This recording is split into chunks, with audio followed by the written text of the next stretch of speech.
Tu veux savoir comment on vit? Regarde les enfants et tu sauras. Vis comme un enfant, c'est ça la vie.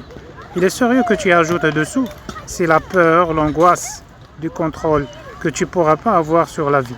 Tout simplement parce que le contrôle et l'angoisse sont les deux faces d'une même pièce. Faites attention.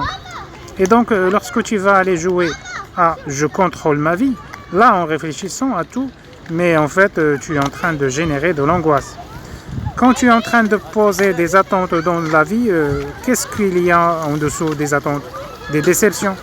Donc, plus tu poses d'attention, plus tu poses d'attentes, plus tu auras de déceptions.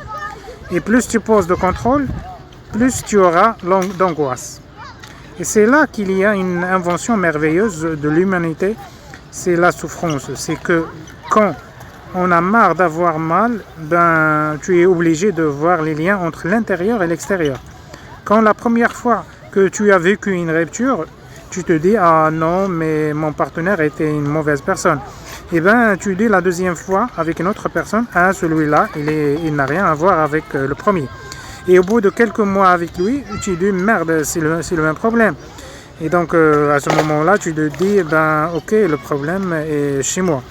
Donc, c'est grâce à la souffrance que tu finis par redevenir le propre créateur de tes circonstances et d'arrêter de remettre dans l'extérieur la faute qui en fait n'est pas une faute. Donc, c'est grâce à la souffrance que tu finis par être maître de ta situation parce que sinon, tu ne veux pas bouger, tu veux juste avoir raison. Et voilà, c'est quelques leçons de la vie.